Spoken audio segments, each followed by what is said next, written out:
ng'ato moro machalo kodi. Pinyi marumo onokonyi manyo sana kapod oyudore. Wakristo wenzangu niambieni, ili siku lifanya shambani mwangu na mbona likaza zabibu. Pinyi moro mabet Yerusalem manye kama wanadage malaika mepolo kama tucheka sayo agruho kopno beginga to wana bekwa pako dumno manyasae yedo tanomo. Machiegni janeno mar Lolwe TV kamoro moro ma intiere chenro mar wuodho geno dhi nyime kaka nasenyisi ni koro wadonjo e kidieny mar lesson kaka pile wadonjo mondo wami wapuonjre na weche mag otenore gi muma kokadho e lesson kwotani ma bende koro wadonjo e dwe mar 12 tarik 5 kawuono ema bende koro kochopo giko mar higani to otieko kwota man wang'iyo godo wechego mag puonjruok. Wasepuonjore gik mathoth kendo koro odiochieng' mano ma kawuono thuon wach ma wan godo puonjruok e yore mag tij lwedo to kod science. Mano bende wadhi ng'iyo ni to koro puonjruok e yore mag tij lwedo to kod science. Tij lwedo mano wadhi ng'iyo ni tij lwedo mar ng'a to kod science mane ma bende koro wadhi ng'iyo godo. Studio an gi joyalo ariyo, jayalo Dickson Odiwuor mar Kachoke SDA gi jayalo Charles Odinde mar Kisumu Central SDA ma bende wadhi fuono godo tie ndiko Okinyi masani kokadhe studio ka chendo mano mar wuodho geno. Kapok wachako gombo mondo jayalo Charles Odinde mondo yawnwa galam. Walemo. Waneno lweti Nyasaye mangima kiritowa ndalo auchiel kendo abedo chopo nikech ng'wononi. Wapono na kwaro kolepo kendo bedo gi much ngima nikech herani. Japuonj maduong' puonjri kodwa, jadolo idol kodwa to moloyo. Wabed nyithindi kibedo Nyasachwa itinende ni manyaka chieng' e nying Yesu wakwayo. Amen. Amen. Erokamano ahinya. Amoso ni happy Sabbath. Happy day. Happy day. Happy Sabbath. Good Sabbath uchako makare. Amen. Wang'iyo anena puonjruok mamano mar juma last week kata juma mano mokadho ne wang'iyo puonjruok kod warruok donge. Amen. Mane wang'iyo juma mano mokadho kendo koro kawuono wadang'iyo anena puonjruok e yore mag tich lwedo kod science chalo nade. Thuon wach kata wach wiche. Polo ohulo maduong' mar Nyasaye kendo kuonde mamalo malach onyiso tij lwete. Mano Zaburi 19 Wesne 1. Jayalo Dickson Odiwuor ang'o ma bende koro wapuonjore e topic ni. Erokamano ahinya janeno mar Lolwe TV kachiel kod jayalo Charles Odinde jayalo Jesse. Wago Nyasaye erokamano kuom kwan kod wadonjo odiochieng' ma kawuono ma Sabato maler. Kendo e Sabato ma kawuono wanwang'o wach moro ni puonjruok e yore mag tich lwedo kod science. Na timo nonro mondo afwenye ni ka Jadik Lesson kelo gimoro science tang'o ma odwaro mar mondo wafwenyi. Na afwenyo ne nono gimoro kata behavior mar gimoro kaka gino nochakore kod kaka gino dhi mar mondo giki. Koro nitiere jok matimo nonro e tich mar lwedo machal gi mar Nyasaye. To wadhi fwenyo ni thuolo magitimo nonro kamano to kuging'eyo ni tich lwedo no kuom jal moro mane ochwe piny kachiel kod polo. Wadhi nono wachna achiel kachiel. Omiyo wach wich wacho niya polo ohulo duong' mar Nyasaye. Nyiso ni gima Jadik Lesson kawo to kete pachwa ni polo kigoe wang'i to ohulo duong' mar Nyasaye. Nyiso niya ni onge dhano manie bwo wang' chieng' ka manyalo loso polo to nitiere Nyasaye mane okete kama entiere kanyo. Koro hulo duong' mar Nyasaye. Kendo kuonde mamalo malach nyiso tich mar lwete.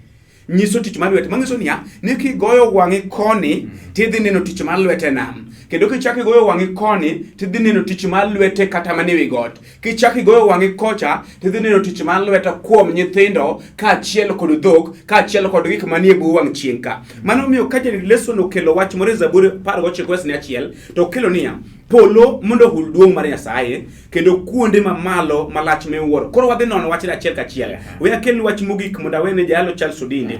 Joma ne wabiro rango moko kuom nyanonro moko ma itiyogo manyalo konyowa kuom kaka owinjore wapuonj tich mar lwedo kod science kaluwore kod kaka Jakristo ng'iye gik moko kod kaka piny bende neno gik moko. Nitie weche ariyo mwadhi nono achiel kachiel. Jayalo Charles bende ng'oma bende wageti e puonjruok ma joma. Jadiko kelo wach moro ne janeno kaachiel gi jawinjo ni nitie gik moko ariyo mopogore, tich lwet Nyasaye to gi science.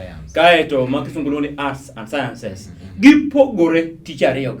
Tiende nitie moro miloso kuom gik moselosi, to moro nitie molosi kuom gik original. Tiende photocopy moro nitiere ma ng'ato nyalo paro ni nyalo loso to ogole kuom gik moselosi. Emiyo Zaburi 19:3 wacho niya, ok gilosi kendo onge dhok ma gitiyogo, to kata kamano gima ginyiso iwinjo e pinje duto, tung piny gi tung piny. Tiende ni nam gi nam kare wuoyo. Polo wuoyo ma piny bende winjo, to nitie ng'at molosogi. Jasas nyalo kelo evidences moko mang'eny ni gimoro kama dotimre kama gimoro nitie ng'ama moloso. Wadhi neno mbele kamano. Nyasaye kende. Wachaka nane gi wach omiyo wado pek moro kanyo ni Nyasaye kende. Ang'o mabedo wang'e kae? Erokamano ahinya joyalo wetna e studio. Kaachiel kod joneno. Wach maduong' kabisa ma Jane Closson madwaro mondo ofwenye niya, mondo mi puonjruok obed puonjruok maberie miwuoro, dwaro mondo wachak kod Nyasaye. E thuolo ma wachako kod Nyasaye, to puonjruok bro ringo kaluwore kod kaka Roho ma Nyasaye medo chikowa. Omiyo Jane Closson wacho Nyasaye kende. E yo machiek nitie gima ng'atni kawo mondo keti pachi niya, nitiere kara nyiseche moko mano tawo mondo keti pachi. Omiyo kokelo wach moro Nyasaye kende, ka ng'ato wacho ni an kende, to nitiere jomoko ma bende ne nitie, lakini nitie gimugawa mondo keti pachi mondo gayi e goli kama ne dwaro mondo idhiye. Koro Jane Closson ko wacho niya, Nyasaye kende, to kwang'i buk mar Jorumi 1:10 nyaka 11, to asomo mana was 20 kende mawacho niya, Nyasaye nigi teko mochwere, to ing'eyo gi kuom gik mosetimo, dhano ok nyalo wuondore ni ang'ono ni kiagi. Mang'iso ni kong'i gik ma Nyasaye osetimo, to ng'iso ni Nyasaye nitiere kendo chakre chwech piny, gik ma wanene buwang' chinka ng'iso ni Nyasaye nitie. Omiyo Jane Closson wacho Nyasaye kende. Wach machal kod gi mogik Jane Closson wacho niya, ni puonjruok mantiere e piny duto nyiso mana Nyasaye onge. Puonjruok manie buwang' chieng' ka. Kalure kod gik mwakadhe, gik mwaneno, gik mikomo kuom nyithiwa e skul, kaachiel kod gik matimore, nyiso malong'o ni chal gima Nyasaye onge. Jane Closson tiyo kowacho niya, duto nyiso mana Nyasaye onge, puonjruok mar Jokristo ok owinjore opodhi e obadho no. Giso niya, Jane Closson goli obadho mar puonji ni Nyasaye onge, to kawi to keti e mise mar Nyasaye mondo ifwenye niya, Nyasaye kende. Nyasaye kende. Jalo Charles, ang'o nyalo wacho wi machni? Jadiko puonjo kuom biology nikech kawuono en somo. Tiende ni kit dhano. Wang'eyo ni nyathi ka omakie, otiyo kod dweche 9. Mano jasans ong'e maler. To pono nyalo kete nus, kata nyalo kele mokadho dweche 9 no, to pod Nyasaye miyo nyathino dongo. To jasans to puonjo niya, gimoro nitie mana matin matong dichuo. Koriw kacha. In fact, jomoko dhi nyime nyaka wach niya, kidwa nyuolo nyathi ma wuoyi inyalo nyuolo nikech chromosomes wan go mondike science ni XY mar dichuo, XX mar dhako. Ni gigi inyalo kelo koriwore nyalo nyuolo wuoyi kata nyalo nyako. To muma to puonje mopogore. Zaburi 123 wacho niya, nyithindo gin gweth mar Ruoth Nyasaye, kendo Nyasaye miyowa kaka en modwaro. Tiende ni wanyalo bedo gi XY go gi XS go ndope kata 50. To ka Nyasaye ok odonje to pod ok onyalo nyuol. Waseno joma ngima maber, to kata joma nena kod nitie kata ng'ama onge nyathi to e osedak higa 20 to XY gi XX gwen go. Koro jandiko puonjo niya, ng'at monego wang'e ni nyalo magi. Science nyalo wacho gestation period kaka ndalo mwatieko go, mwatieko kata le. To kata kamano gima duong' mondo fwenyo ka en niya, ok gima lich ma biology puonjo, kare gima lich en gima muma puonjo kuom Nyasaye. Science puonja mage, to gima duong' monego wayiego jomneno kaachiel gi wan ni kare Nyasaye nitie ma chwe nyithindo ich, ma dongi, ma min-gi iye chak medre kaka nyathi mar odongo, mama iye medo bedo maduong', ma ochiem gi umbilical cord piny kontie ni pole ma pidhe. Kare jo science som na gik Nyasaye osetimo, onge gima nyalo timo kendgi mak mana Nyasaye kotimo. Koro gima duong' ka ok en gima science paro, gima duong' en gima polo paro kuom kit ngima. Nyasaye kende nyiso ni kata science par mago duto gi bigi paro go duto te. To gichopo kuom Nyasaye. Ja Kristo ne nyana ng'o Nyasaye kende ema summarize gimora. Wach mondo timo dong kanyo niya, ni koth bende gawinjo ka giwacho ga mang'eny ni koth ginyalo los kae nam evaporation no dhi malo kata to mama wacho ni kata koth kata pe kata chieng' Nyasaye machiko. Koro nyiso ni jogi to wuoyo kuom gik mochwe to odo wuoyo kuom jachwech. Ber mar bedo maler. Ero kamana ahinya jalo Charles Odindi kaachiel kod Jesse. Jalo imulo wach moro ma omako dhoga ahinya ei paragraph mar 2. Yes. Ma Janik Leson okelo wach moro ni jalni study kaka nyathi donge ich kaachiel kod chakruok mare to wiye wil kod wach achiel niya nitie ng'ato mamiyo nyathino muya ich kanyo kendo nitiere ng'at mamiyo nyathino dongo ma kata mana min mare ok otimo nadi ok ong'eyo. Janik Leson ochako wach moro niya ni piny lamo chwech kar lamo jachwech, wach malit miwuoro. Ok mano kende, kawuono ng'ato kulore to lamo nyaka dhiang'. Janik Leson wacho niya ng'iye both machalo kod mago mondo ifweny ni piny mawadakie ni otimo nadi opodho orumo. Erokamano. Erokamano jalo Jesse. Tich ariyo Janik Leson wacho ni ber mar bedo maler. Kara nitiere ber kuom bedo maler. Mangiso niya ler mane ma Janik Leson temo mondo keli nitie weche ariyo ma ka ing'iyo Leson kanyo tidhi fwenyo. Namba 1 en niya ber, asto mar ariyo en ang'ono maler. Koro ber kaachiel kod maler. Janik Leson oketo wach moro e pacho niya Nyasaye e jachwech mar ber. Okay, kara gimokawo mondo okete pacho mondo wawinj madip ahinya ni kineno gimoro amora manyalo lombo wang'i gino Nyasaye ema nochwe, nikech Nyasaye dwaro mondo kik wadag e dwanyruok to wabed jogo maler. E buk mar Zaburi 96 wes ne 9 wacho ni lamuru Jehova gi ber mar tim dini maler. Nitiere wach moro kanyo ni dini to king'iye e duol mar wach mokor tidhi nwang'o ni dini ni njia, dini en yo, kendo dini en yo mangiso ni ono kanisa mar Nyasaye. Koro miyo ka ng'ato ni wacho lamru Jehova gi ber maler to kelo wach moro e pacho niya ni karo nego bed walamo Jehova e yo maler madwarore maonge kod both moro. Erokamano. Erokamano jalo Charles kuom dakika 2 kapok odhi yweyo. Mzungu wacho ni beauty is in the eye of the beholder. Tiene gimoro maber ni e wang'i.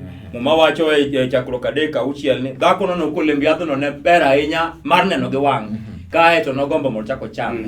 Tiende ni kare wengegi samoro bende nyalo wuondowa. Jomosa de Mombasa kendo joma nano Mombasa biro yie. Mombasa kibede dho nam ineno ka beach ber malich. Kendo kineno Indian Ocean ka dhi kendo duogo nyalo mori. Emomiyo flora gi fauna mag kuonde moko moneno by geography nyalo bedo mabor. Jandiko wacho niya ka piny marach ni ema pod ber kamano. Sembuse binguni. Polo chalo nade. To kane pok piny okethore ma weche manaden mokwongo ne chalo kama chane pok okethore. Iparo no chal nade. Kare gini miwa fweny niya mawang' pok oneno, it pok owinjo, chuny dhano pok oparo.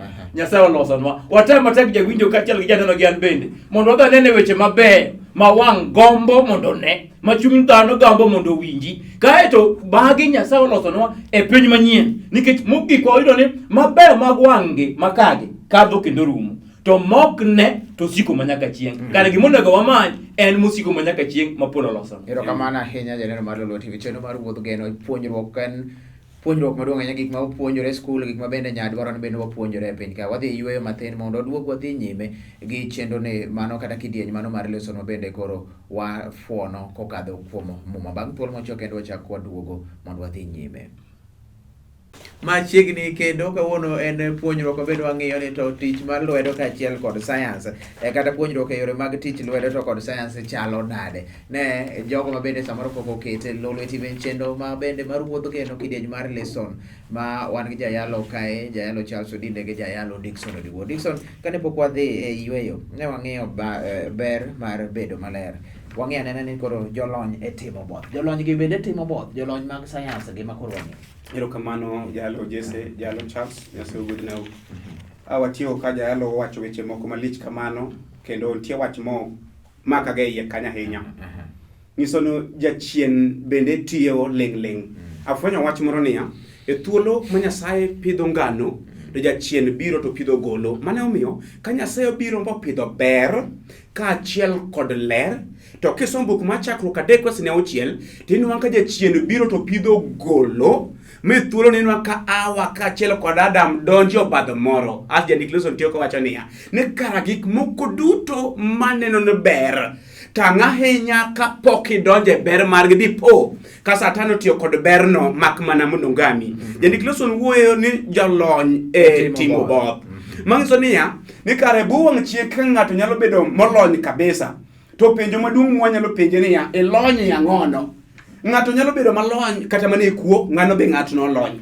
Ng'ato nyalo bedo malony kata mane juok, ng'ato no be olony. Koro ngiso niya penjo ma Jandik Lawson ne penjo ni ng'ato olony e ang'ono. Jandik Lawson kelo weche moko malich miwuoro.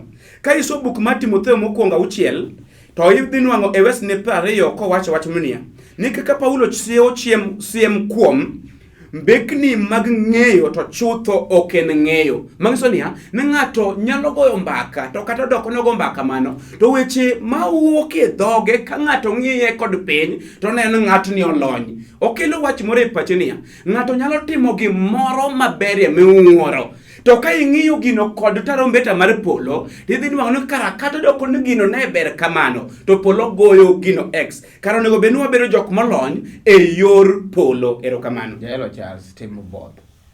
Science sana imenyo kae koro. Jandiko wacho ni nitie kuonde ma Jakristo onego yudre. To nitie kuonde moko boko onego yudre. Bende nitie mbeki moko ma Jakristo onego go to moko nitie ma ok go. Kendo nyalo bedo ni wariek to kar polo gi both. Aseneno joma ng'eny manena gi wan bende. Ma sama ng'ato dwaro gimoro okwayo kata gari kwa mfano. Ma Nyasaye timne ng'ono moyudo tich mang'e mtok. To gima lit na chutho. Nya wuotho kumoro Kisumo ka. Tayudo ka tie ba geche opong'o molo kanisa. Ma duga penjo ni to magi donge jolony manyo ywak mondo giyud geche. To kare giyudo geche to bang'e ochom kodgi e ba. Koro Timotheo mokwongo 6:20 wacho ni in Timotheo, Paulo puonjo Timotheo gimiya mokwongo ni mbekni manono gik moko kony sigana moko konyi ae kendo afwenyo ni kuonde maricho mondo kwadhiego e masigana maricho gigoye. Ineno ka ng'ato nyalo bedo olony ndiyo to olony ni en jatugo olony ni en ja basketball olony ni en footballer kendo nyalo wuoro kabisa kako ng'ama lich miwuoro to kidwoke kata e muma iyudo ka kata gima chielo kong'eyo. Inyalo ka ng'ato lecturer manyalo lecture class mangima to kitere ode ni kare leme mondo chako kata chokruok kata lamo ok onyal ng'eyo. Kare nitie lony moko kony makwana ka Yesu donjo e igi. Erokamano. Nitie lony moko bende ok kony to mana ka Yesu donjo e igi nikech iyudo ka both bende ne giketo kaka ranyisi kanyo ne giwacho ni piny en gima ochung' sulwe ne malore kanyo ka entiere kanyo kendo ma loso ndalo kaachiel kod odiochieng' wang'e na fuwo to kod rieko koro fuwo kod rieko. Erokamano ahinya. Wawuok weche malich miwuoro ni kit lony mar chwech ma kawuono kuom ranyisi olos kowuok e wach moro ngima nochakre higni gana mathoth mokadho kendo notimre mana kuom thuolo moro mane oyudore. Asto Jandik Lawson wacho wach moro niya ni to ka onge Nyasaye kendo onge dwaro moro amora momiyo ma notimore. Nyiso ni jorieko gi jowinjo gi joneno gi sawito piny mabor ahinya ni piny nobeti abeta gik moko notimre atima kamano maonge Nyasaye iye. Wach malich miwuoro tich ang'wen fuwo kod rieko. Jandik Lawson keto wach maduong' e pachwa mondo awenje puonj machielo niya ni polo dwaro ni joge omany rieko. Nikech ang'o kara ka ng'ato siko e fuwo to lwar e richo kendo lwar e both mang'eny kendo okobed ng'atno molony e dwaro ma Nyasaye. Mano wach mokwongo. Wach mar ariyo kendo mogik ni to kata kamano ka ing'iye kaka jokristo owinjore one gik moko tinyalo penjri ni en ang'o ma ng'eyo tije mag lwedo kod science nyiso ka koriwo ng'eyo pogruok mani kinde gima kare kod gima rach. Ere gima science nyalo konyowa kaachiel kod ng'eyo kaka Nyasaye nochwecho. Kik wil Jandiko kelo wach moro niya ni ka ne ber ni polo to ne nego waber ni wang'eyo ni wan tich lwedo ma Nyasaye kendo nonego bed mano miyo polo moro kabisa. To kata kamano ka ing'iyo gini mos idhi fwenyo niya ni jogi nono gini to kata kamano noginone kod tarumbeta mar polo ne ginono ka giweyo Nyasaye mana nyalo ng'ado ne rieko. Momiyo Jandik Lawson penjo wach niya ni ang'o momiyo ginyalo pogo ber kachiel kod rach, ang'o momiyo ginyalo pogo adiera kachiel kod miriambo, nikech ang'o giweyo rieko mar polo. Erokamano. Fuwo kod rieko. Jayalo cha. Jandiko kele maber ahinya ni nitie weche ariyo. Nitie fuwo to kod rieko. To gi rieko. Bang' kwasea weche mag lwedo to gi sayans, odugo fwenyo na achiel to fuwo.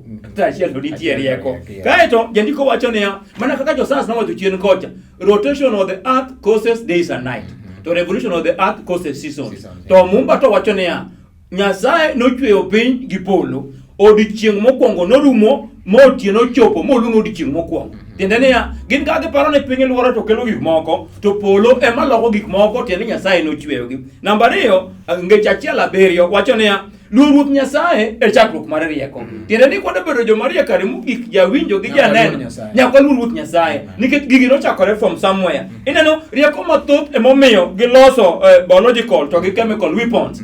Ng'ato bedo mariek makoro gima nyalo konyorego en kelo sum maka ng'ato yweyo to hinye. Aneno kigo nyaka tie gas karo ka ndalo moko. Iyudo ka oloso chemical mai maka ng'ato inhale moywayo to hinye. To polo noloso yamo mamit mono yweyo nikech roho maler ne wuotho ewi pige kendo yamo ne nitiere. Koro jandiko wacho kwa fupi niya, ng'ama riek en ng'ano moyie ni gigi noa kumoro to ng'ato nitie mochwegi. Emo Daudi kande kosabuto wacho ni I am fearfully and wonderfully made. Ichweya maber machalnade kata wan chwech Nyasaye. Ratego we kweri kanyo ni onge gima nowuok ka kende, Nyasaye nochanogi kaeto Nyasaye mar mipango ochwecho kendo gik mochwego pod nitie nyaka sani. Jo sansgo betie gik ma Nyasaye ochwe. Fuwo kod rieko. Jehova Nyasaye noduoko Ayubu nang'o? Erokamano ahinya. Jehova Nyasaye oduoko Ayubu. Wiki kwil ni nitiere ng'at moro makara ahinya e piny mar Uz. Kendo e buk mar Ayubu 1:1 temo kelo ni Ayubu ne ng'at matimo nade makare. To kar wafwenyo no wanyalo bedo makare e nyim buo wang' chieng' ka kendo e nyim dhano. To kata kamano polo to kong'iyo ng'ato neno ka podi warem kendo nitiere kama wanyalo gikie. Ng'isonu kata dibed mariek machal nade to kinyal ng'eyo oda chakre kibuo kitanda nyaka diere ot. Nyaka makoni sling 20 mimanyo ni kete kama.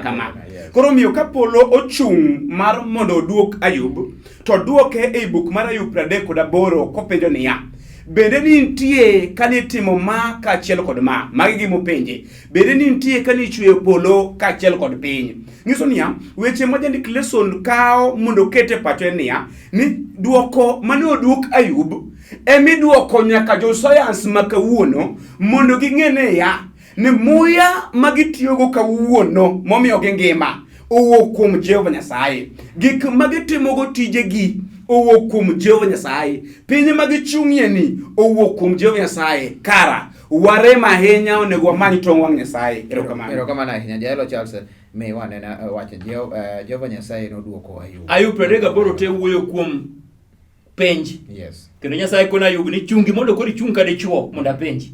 Tiende na Ayub ne paro gi alfa gi sofar gine jo chiepene ka obiro leme ni gibe gin ji nyim Nyasaye.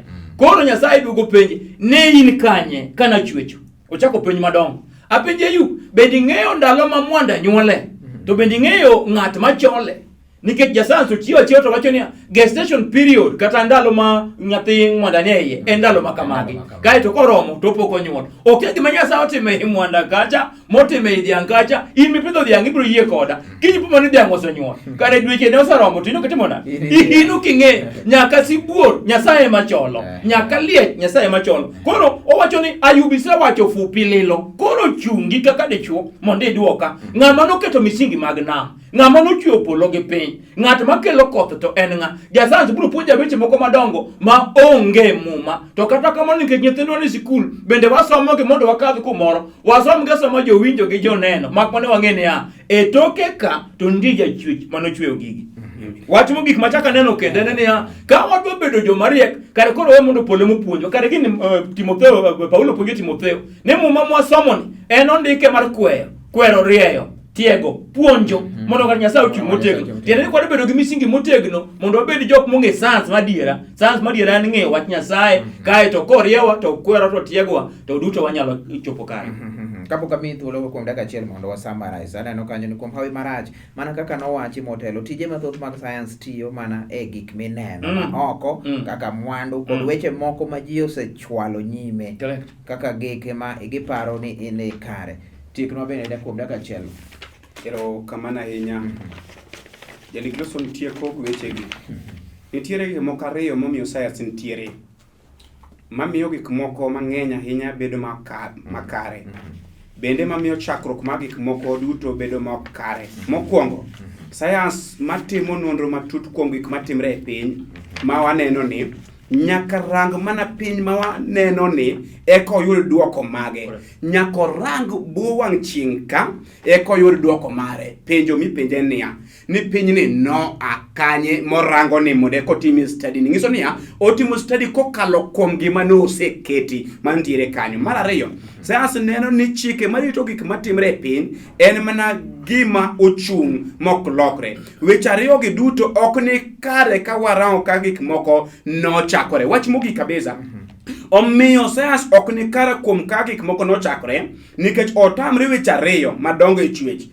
Teko mang'ongo mane omiyo chwech otimore to kod pogruok ma aching' mane obetie kind chwech mokwongo kod gima koro waneno kawuono e nyimwani. Odagre gik moko ariyo. Odagi chwech asto odagi teko mar Nyasaye momiyo gik moko nitiere. Jaelo Charles bedo tiekno. Ja science tieko kaparo no ng'eyo gimoro to afwenyo ni kare onge gima wang'eyo makwana ka Nyasaye oninde. Kae to gima chaka afwenyo kendo ja science be Nyasaye notiyo. Ayaro ja science moro matieko niya, kata watimo research kama to ka Nyasaye oyie. Winjo gima otiyogo. Ka Nyasaye oyie to biro faul. Kata yadh corona mimanyo ni ka Nyasaye oyie biro timore. Tiende ni science bende otegemea wach Nyasaye. Mokwongo kata yien ma gitiyogo Nyasaye mochweyo. Kendo rieko maginego bende Nyasaye mochweyo. Kae to gi muya ma giyweyo be Nyasaye mochweyo. Kare koro opuonjo jawinjo kaachiel gi wan gi janeno niya, ng'at maduong' monego waluor kit ngimawa ok science en Nyasaye. Kike puonjne bai pile ka pile mano chienge ka chienge chenro mano mar wuodh geno kaka wakele kae jayalo Charles Odinda jayalo Dickson Duor mige kendo kaka moma bende koro lero mondo ipuonjri mathoth ahinya manyien ja Kristo to kod tich miyo kik bai chenro ma kamano jayalo Dickson tieko no galam. Wonwa bende Nyasachwa mohero waglala. Yie kokalo kuom ng'uono mare ka watimo nonro mar tich lweti to wafwenyo ni ya inde mani chwe piny kaachiel kod polo to wan bende mwatimo nonro gi wan in tich mar lweti mani chweyo. Omiyo fwenyowa ne rieko rem mondo wang'i na achiel kendo Nyasaye mane ochwe piny kaachiel kod polo. Thuolo ni koro par studio ni kaachiel kod joneno mag Lolwe TV kaachiel kod nyathini ka nyathini monwang're tinende. Nyithindi matugo osipna golgi e kitanda mami dekre.